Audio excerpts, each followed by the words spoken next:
নমো ভগবতে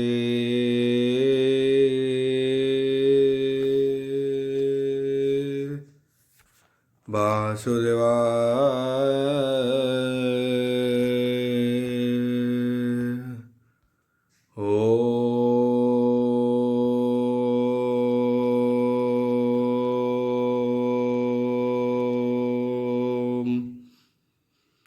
নমো ভগবতে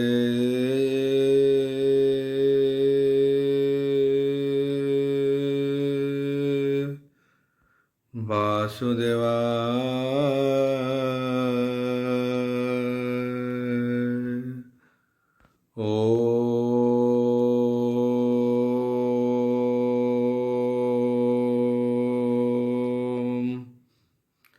নমো ভগবতে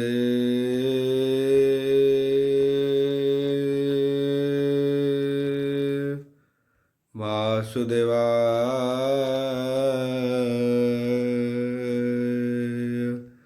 यथा मंगलाचरण भागीशायस्य वदने लक्ष्येषु च वक्षसि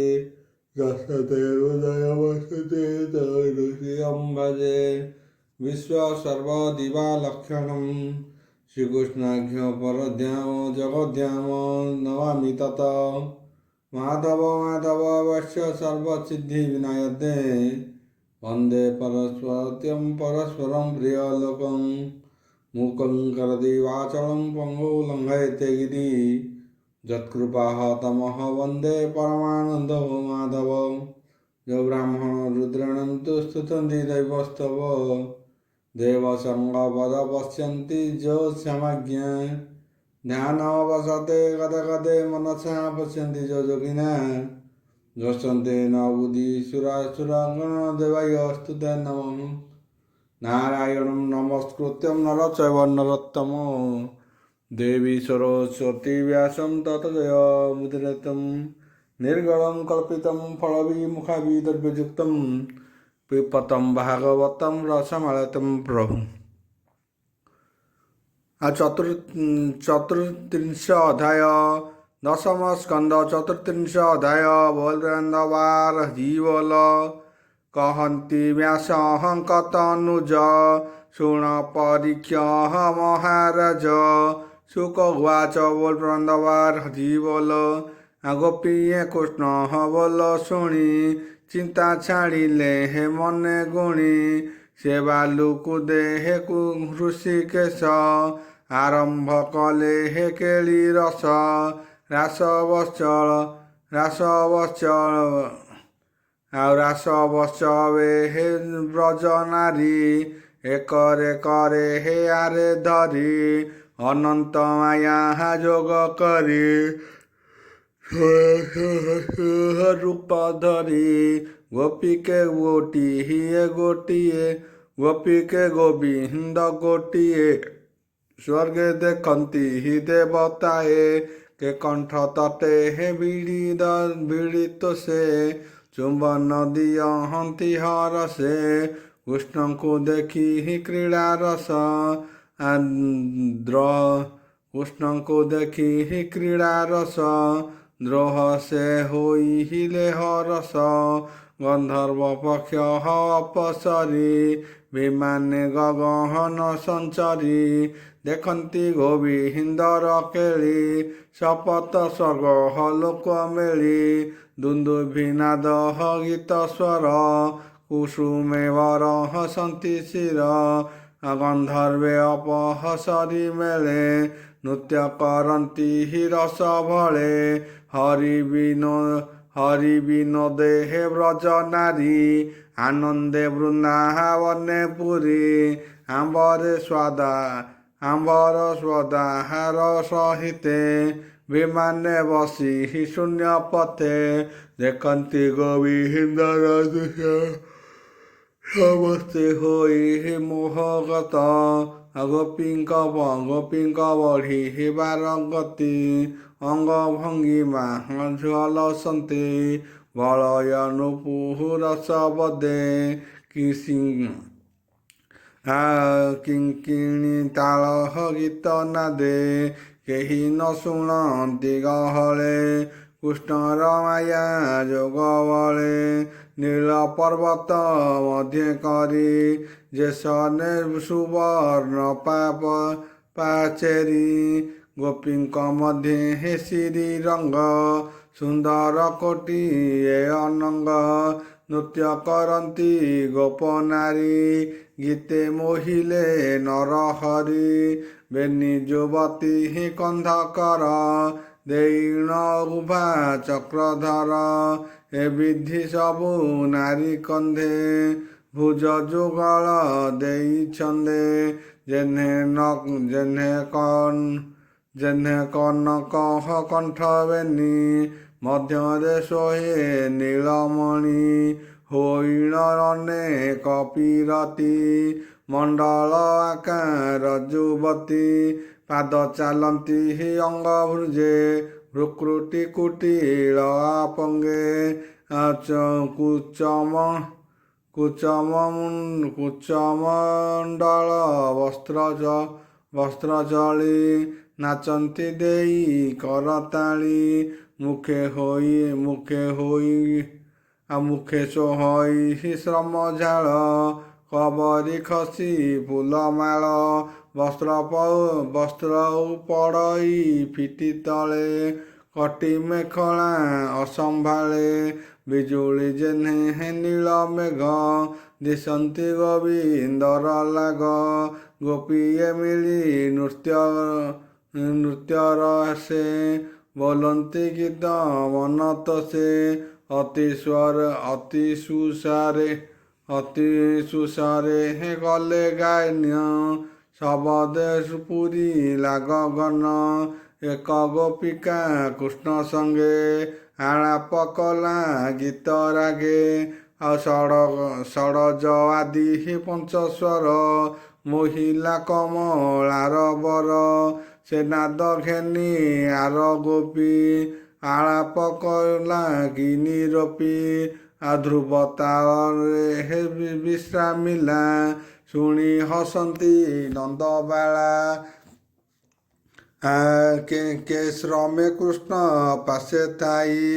ଭୁଜେ ଆଲିଙ୍ଗନ କରଇ କୃଷ୍ଣର କନ୍ଧେ ଦେଇ ହସ୍ତ ଦିଶନ୍ତି ଆଉ ଶୀତଳ ହେଲା ନିଜ ବସ୍ତ୍ର କବରୀ ଫିଟି ଫୁଲମାଳେ ଅବନି ପଡ଼ିଲେ ଗହଳେ ଶ୍ରୀକୃଷ୍ଣ ଭୁଜ ଧରି ଗୋପୀ ଆଗ୍ରାହ୍ଣ କଲା ଶ୍ୱାସ ଜକି ଚନ୍ଦନେ ସାମଳିକା ହୋଇ ଉପଳ ପ୍ରୟୋଗ ବସାଇ ଆଗ୍ରାହ୍ଣ କରି ନାସାଦ୍ୱାରେ ରୋମାଞ୍ଚ ହୋଇଲା ଶରୀରେ କେ ଗୋପୀ ନାଟ ଶ୍ରମ ପାଇ ଗୋବିନ୍ଦ କର୍ଣ୍ଣ ମୂଳେ ଯାଇ କୁଣ୍ଡଳ ତଳେ ହେ ମୁଖ ଦେଲା ଚୁମ୍ବନେ ଚାମୂଳ ପାଇଲା ଆକେ ଭୁଜ ଧରି ଚୁମେ କେ ଭୁଜ ଧରି ହିଁ କୁଚେ ଚାପି କେ ମୁଖେ ଚାହାନ୍ତି ନିରୋପି କଟି ମେଖଳା କ୍ଷୁଦ୍ର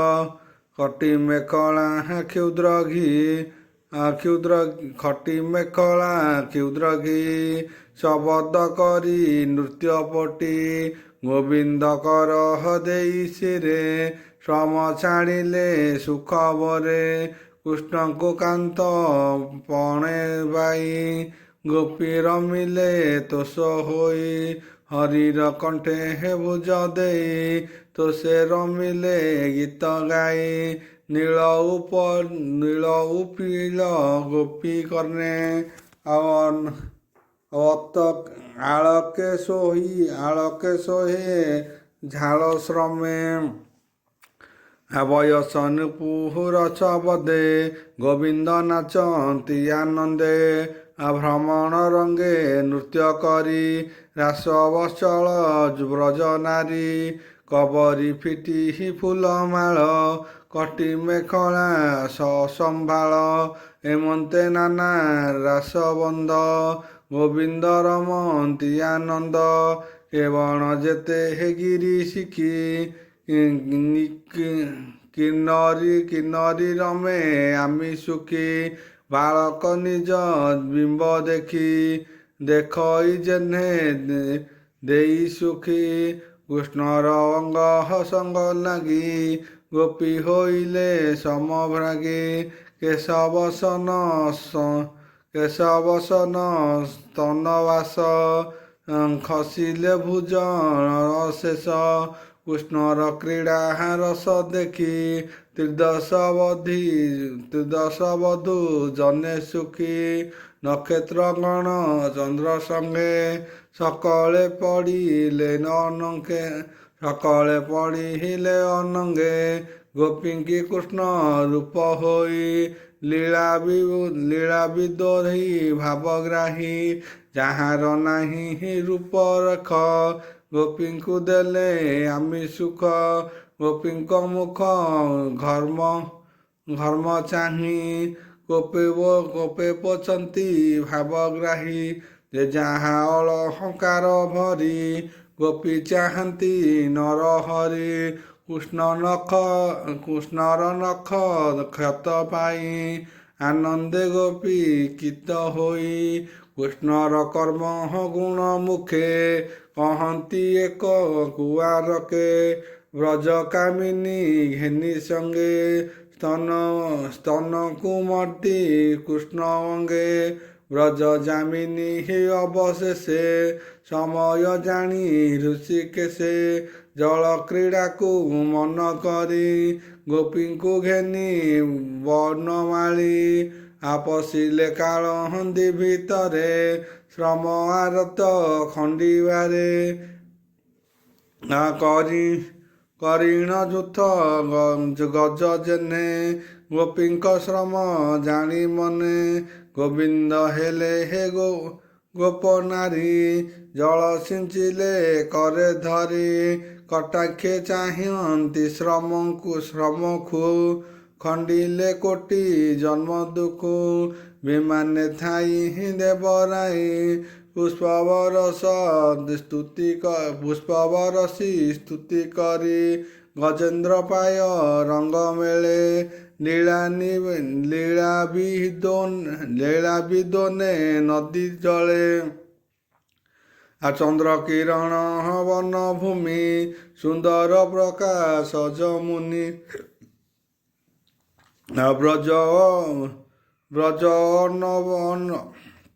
ବ୍ରଜ ଅବଳା ଘେନି ସଙ୍ଗେ କୃଷ୍ଣର କ୍ରୀଡ଼ନ୍ତି ସୁଖ ରଙ୍ଗେ ଯାହାର ନାହିଁ ରସଚ୍ୟୁତ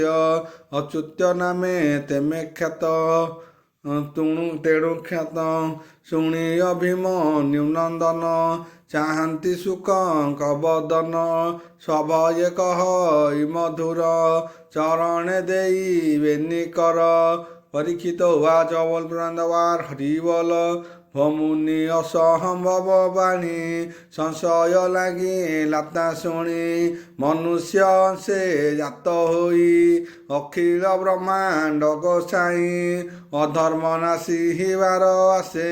ଜାତ ହୋଇଲେ ଯଦୁ ବଂଶେ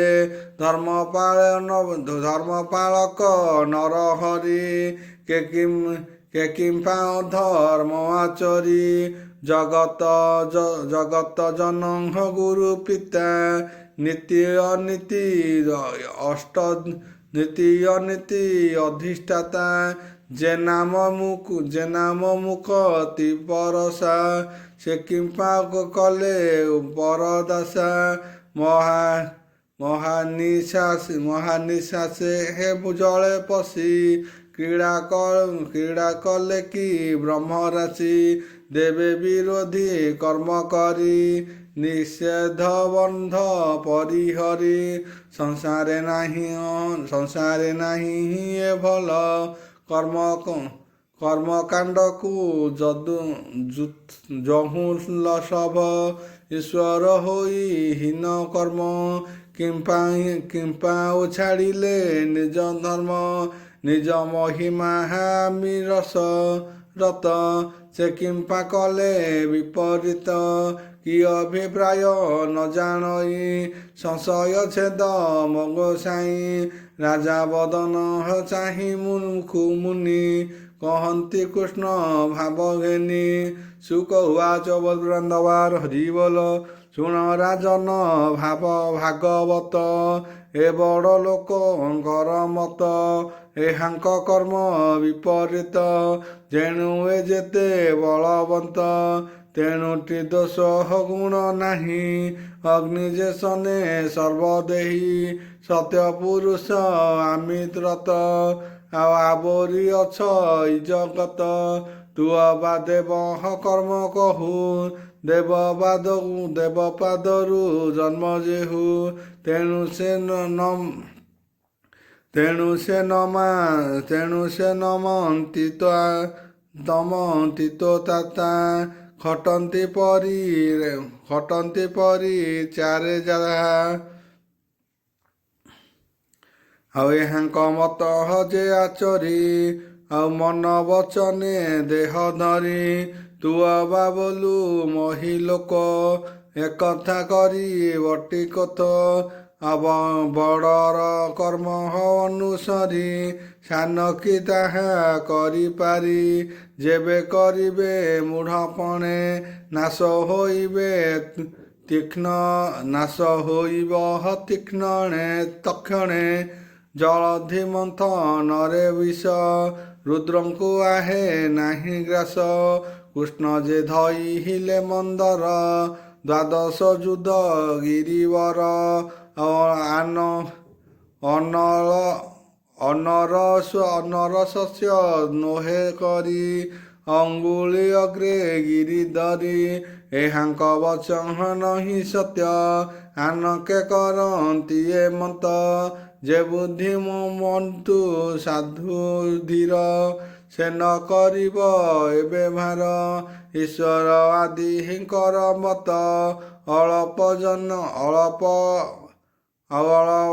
ଅଳପ ଜନ ନେ ବିପରୀତ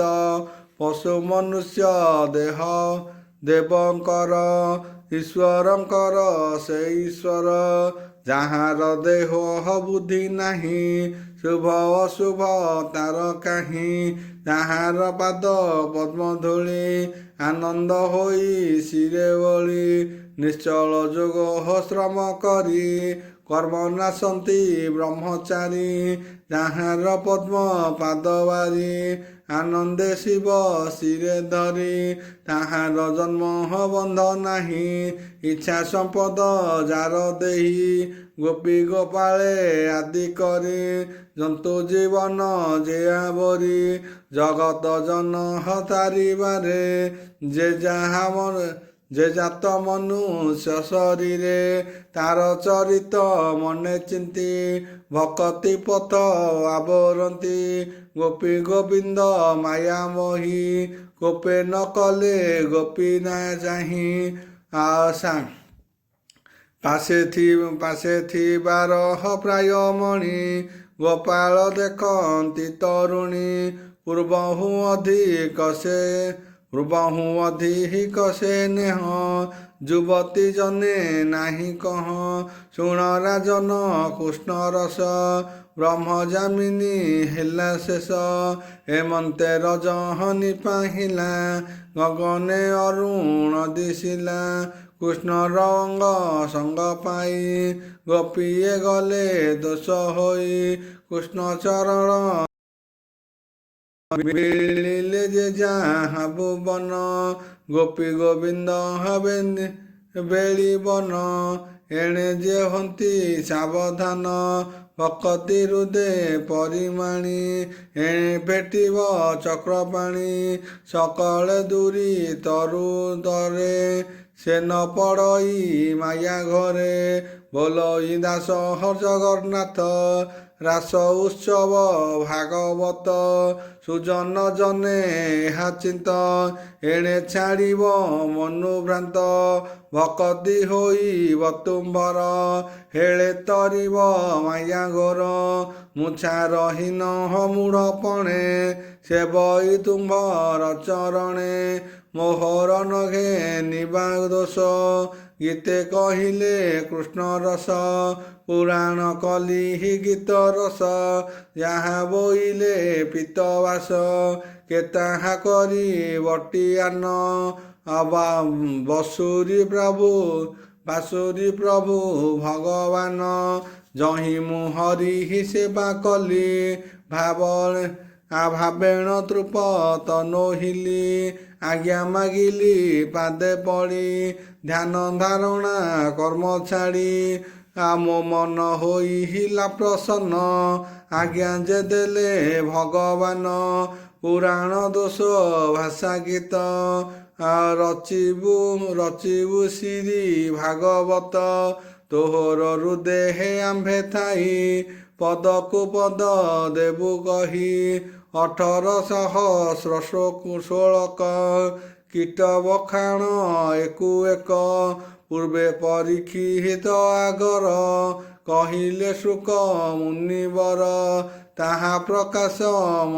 ମଞ୍ଚେ କର ଆଜ୍ଞା ସେ ଦେଲେ ଦାମୋଦର ତେଣୁ ମୁଁ ଏ ଗ୍ରନ୍ଥରେ ପଶି ଗୀତ ପ୍ରବନ୍ଧ ରେ ସେ ରସି ସୁଜନ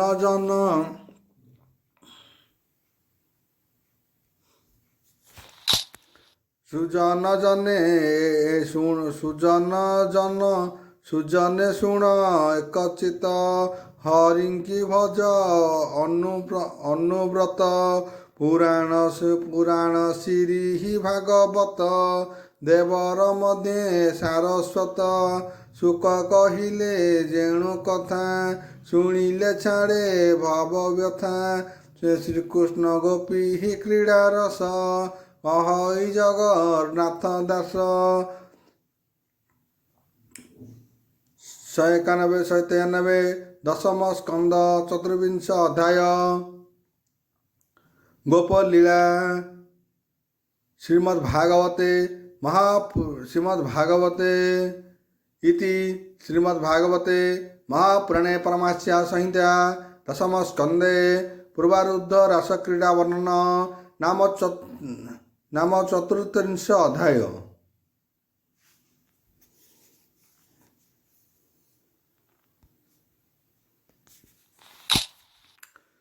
ପଞ୍ଚତ୍ରିଂଶ ଅଧ୍ୟାୟ ଦଶମ ସ୍କନ୍ଧ ପଞ୍ଚତ୍ରିଂଶ ଅଧ୍ୟାୟ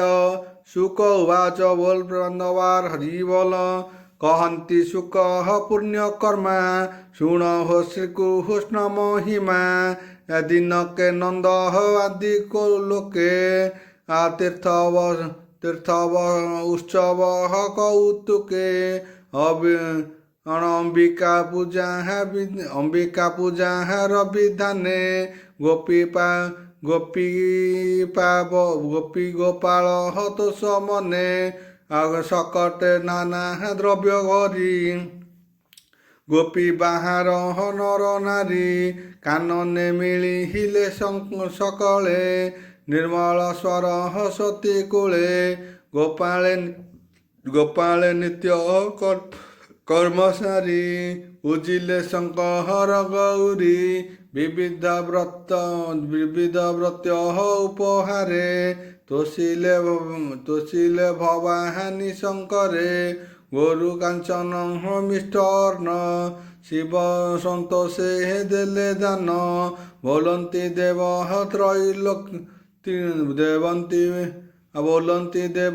ତ୍ରିଲୋଚନ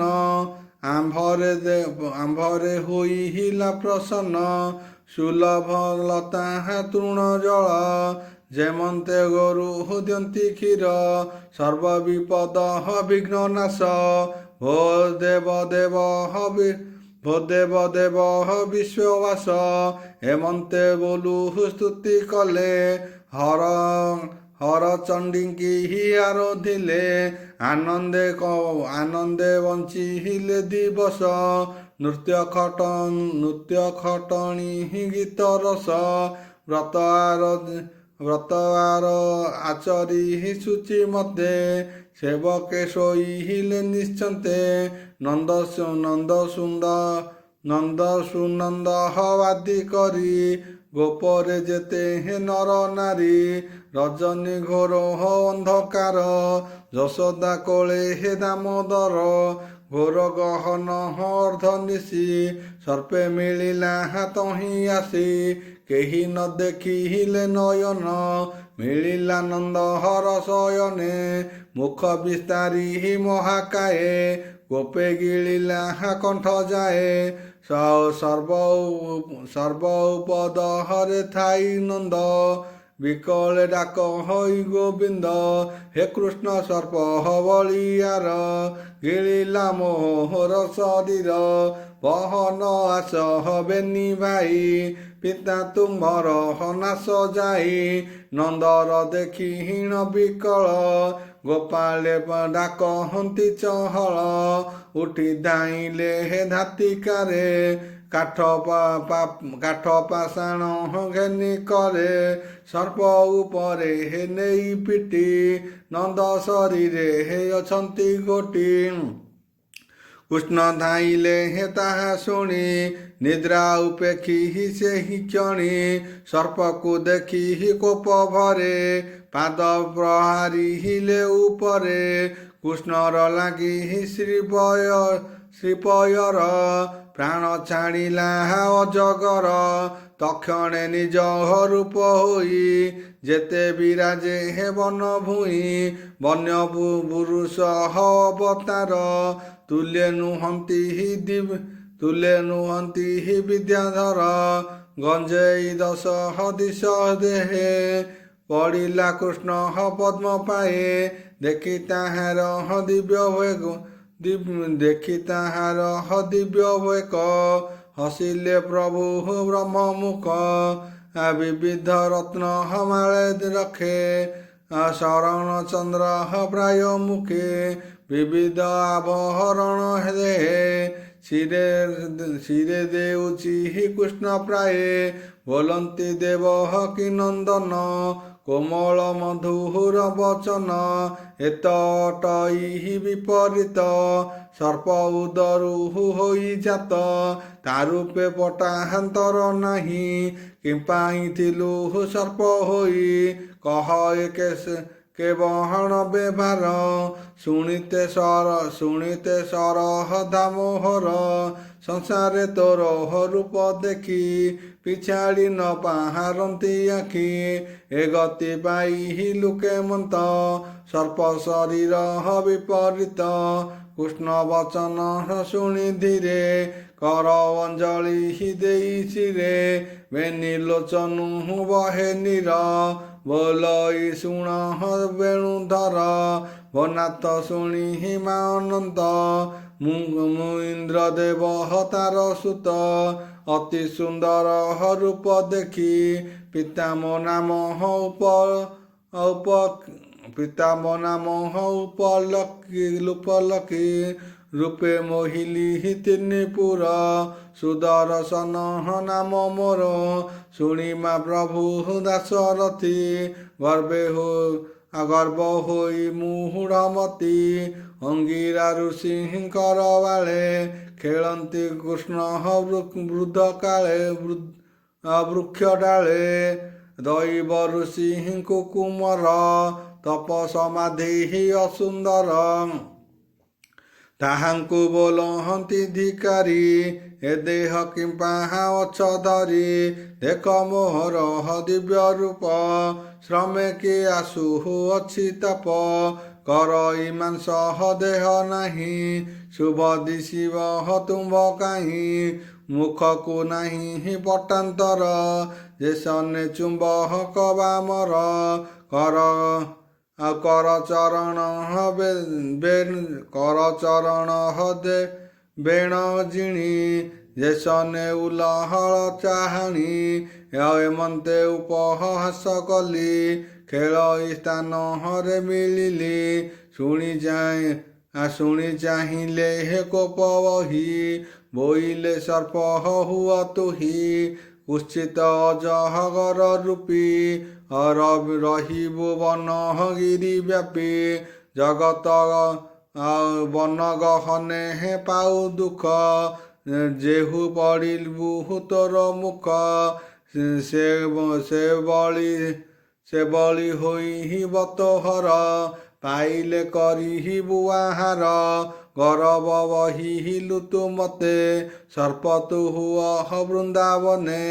ଶୁଣି ଯୋଡ଼ିଲେ ହେବେନି କର ଭଏ କମ୍ପିଲି ଥରହର ପଡ଼ି ତାହାଙ୍କ ପାଦ ତଳେ କାନ୍ଦିଲି ଜୀବନ ବିକଳେ ମୋର ବିକଳ ଦେଖି ମନେ ଦୟା ବସିଲା ମୁନି ଜନେ ବୋଇଲି ଯାଅ ମଞ୍ଚପୁର ଏ ଦେହେ ରୁହ ଜଗର ମଥୁରା ବୃନ୍ଦାବନ ଲାଗେ ଗୋବର୍ଦ୍ଧନ ପୂର୍ବ ଭାଗେ ଆଉ ଶାରଦା ନଦୀ ହୀର ଭିତରେ ଥାଇ ତୁ କୁଞ୍ଜ ହବନ ଘୋରେ ଭାରା ନିବାରୀ ହୀଣ ମୁରାରୀ ମନୁଷ୍ୟ ଦେହେ ଅବତାରୀ ଗୋପାଳେ ମେଳେ ହେ ଯାତ୍ରା କାଳେ ଭେଟିବୁ ସରସ୍ୱତୀ କୂଳେ ନନ୍ଦକୁ ଗିଳିବୁ ତୁ ଯାଇ ଦେଖି ଧାଇଁବେ ହେ ଭାବଗ୍ରାହୀ ତାହାର ଉପହରେ ଶ୍ରୀଧର ଗୋପେ ପ୍ରହାରିବେ ପୟର ତେବେ ହୋଇବୁ ପାପୁ ପାର ପୁଣି ଆସିବୁ ନିଜପୁର ତେଣୁ ହୋଇଲି ଅଜଗର ତୁ ହରି କଲୁ ମତେ ପାର ତୁଜେ ଜଗତ ଜନ ବନ୍ଧୁ ମତେ ଉଦ୍ଧର ଦୟା ସିନ୍ଧୁ ମତେ ପ୍ରସନ୍ନ ହୁଅ ହରି ପୁରାଣ ପୁରୁଷ ମୁରାରୀ ଲାଗିଣ ତୋହର ପୟର ହୋଇଲି ବ୍ରହ୍ମ ସାପୁ ପାର ଭନାଥ ଶରହଣ ତୋହର ଅଶେଷ ବ୍ରହ୍ମାଣ୍ଡ ଠାକୁର ଏବେ ମୁଁ ହୋଇଲି ମୁକତ ମେଲାଣି ଦିଅ ଜଗନ୍ନାଥ ତୋହର ନାମ କର୍ଣ୍ଣେ ଶୁଣି ତରନ୍ତି ଭବ ଜଳୁ ପ୍ରାଣୀ ଧନ ଜୀବନ ଆଦି କରି ପବିତ୍ର ହୁଅନ୍ତି ନର ନାରୀ ତୋହର ପାଦ ଲାଗି ମୁହିଁ ନିସ୍ତାର ହୋଇଲି ଗୋସାଇଁ ସୁଦର୍ଶନ ଏତେ କହି ପୟରେ ଶିରେ ଦେଲେ ନେଇ କୃଷ୍ଣକୁ ପ୍ରଦକ୍ଷିଣ କଲା ତକ୍ଷଣେ ଗଗନେ ଚଳିଲା ଦେବ ବିମାନେ ବସି କରି ଯାହା ମିଳିଲା ସ୍ୱର୍ଗପୁରୀ ନନ୍ଦକୁ ଦେଖିଲେ ଗୋବିନ୍ଦେ ଗୋପାଳେ ଦେଖିଣ ଆନନ୍ଦେ କୃଷ୍ଣ ମହିମା ଗୁଣ ଦେଖି ଗୋପୀ ଗୋପାଳେ ଭୟ ଉପେକ୍ଷୀ ସୁଖେ ପାଇଲା ଘୋର ନିଶି ରବି କିରଣ ପରକାଶୀ ହର ଗୌରୀ ପୂଜା ସାରି ଗୋପୀ ଚାଲିଲେ ନର ହରି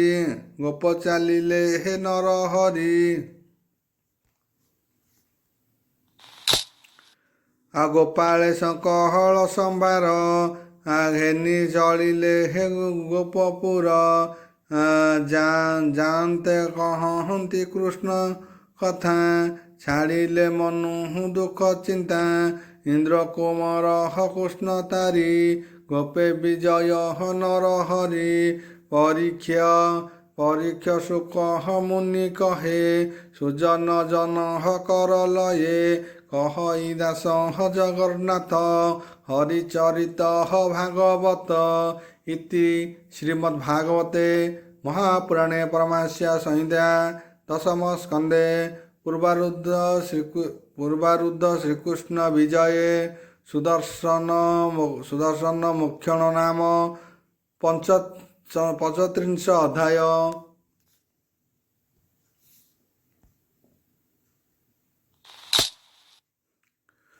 षष्ठींच अध्याय षष्ठींच अध्याय शुक उवाच बोल प्रबंधवार हरि बोल।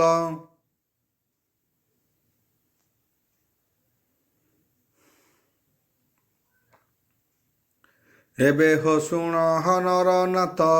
कृष्ण चरित ह भागवत दिनके देह दैत्यारी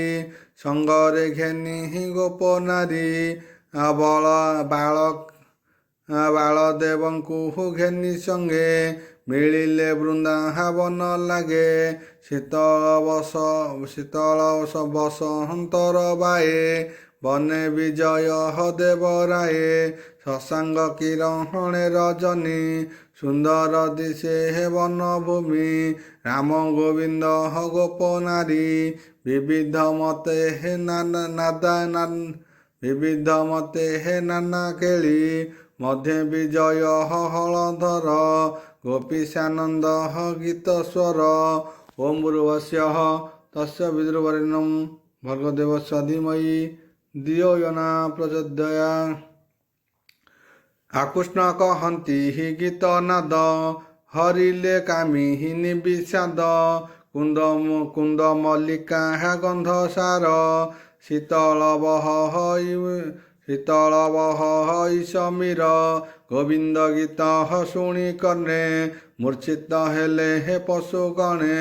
ଫୁଲ କହନ୍ତି ବୃକ୍ଷବନ୍ତୀ ସ୍ୱର୍ଗ ଦେବତା କଲେ ସ୍ତୁତି ଶୁଣି ଗୋବିନ୍ଦ ଗୀତ ନାଦ ଗୋପୀ ପାଇଲେ ହେ ମନେ ଦେଖ କଟି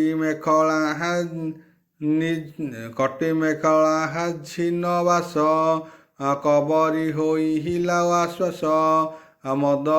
ମଦନ ଭୋଳେ ହେ ଗୀତ ଗାଇ ଗୋପୀ ମୋହିଲେ ହେ ଭାବଗ୍ରାହୀ ହେମନ୍ତେ ଶୁଣି ନରନାଥ ସର୍ପ ହୋଇଲା ଶଙ୍ଖଚୂଡ଼ ଦେଖନ୍ତେ ରାମ ବନମାଳୀ ଗୋପୀଙ୍କ ମଧ୍ୟେ ଆସି ମିଳି ଉତ୍ତର ଦିଗୁ ପମ୍ପ କରି ଦେଖି ପଳାନ୍ତି ବ୍ରଜ ନାରୀ ଡାକନ୍ତି ରାମ କୃଷ୍ଣ ରଖ ଏବନେ ରୋଇଲୁ ନିରେଖ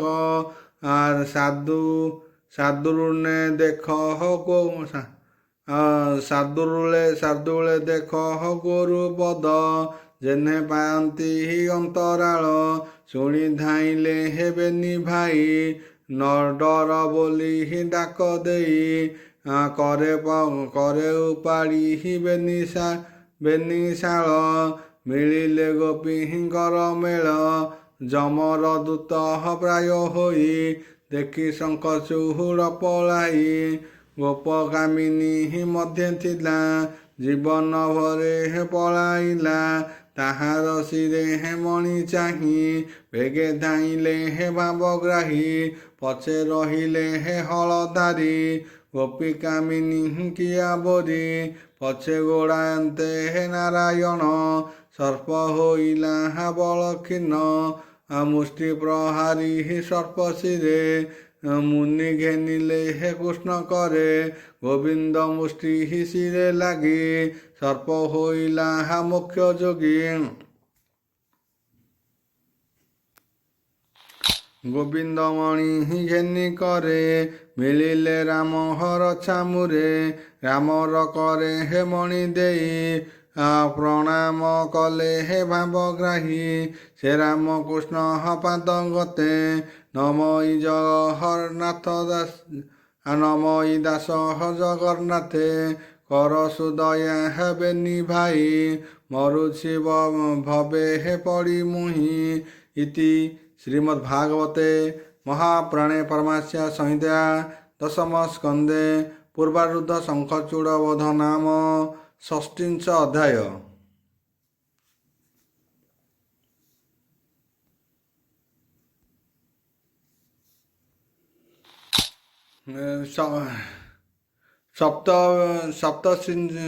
ସପ୍ତଷ୍ଟିଂଶ ଅଧ୍ୟାୟ ଦଶମ ସ୍କନ୍ଧ ସପ୍ତଷ୍ଟିଂଶ ଅଧ୍ୟାୟ ଶୋକ ଉବାଚ ବୋଲ ପ୍ରବନ୍ଧବାର ହରି ବୋଲ ଶୁଣ ପରୀକ୍ଷ ଦଣ୍ଡଧାରୀ ଗୋପନଗର ନର ନାରୀ କୃଷ୍ଣବନକୁ ଯିବା ଚାହିଁ କହନ୍ତି ଯଶୋଦା ବସାଇ ଗୋପୀଜନ ଉବାଚ ବୋଲ ବୃନ୍ଦାବନ ହରି ବୋଲ ଶୁଣ ଗୋବିନ୍ଦ ନନ୍ଦର ଘରଣୀ ତୁ ସୁତ କୃଷ୍ଣ ହର କାହାଣୀ ବାଙ୍କ ନୟନ ଚାଳି ଧୀରେ ମୁରଲି ଲଗାଇ ଅଧରେ ଆଉ ଅଙ୍ଗୁଳି ବେଣୁ ରନ୍ଧ୍ରେ ଦେଇ ତ୍ରିଭଙ୍ଗ ଛନ୍ଦେ ଉଭା ହୋଇ ଆଉ କାମନ ପୋଡ଼ି ଛାଡ଼ି ଧୀରେ ନିବେଶୀ ବାମ ବହୁ ମୂଳେ କପାଳେ କସ୍ତୁରୀ ବିରାଜେ ପିତ ବସନ କଟି ସାଜେ ଓಂ ଭୂର୍ଭୁବସ୍ସଃ ତସ୍ୟ ବିଦୁର୍ବରେଣ୍ୟଂ ଭର୍ଗୋ ଦେବସ୍ୟ ଧୀମହି ଧିୟୋ यो न प्रचोदयात्। शांति शांति पृथ्वी शांति। महामंगलात्।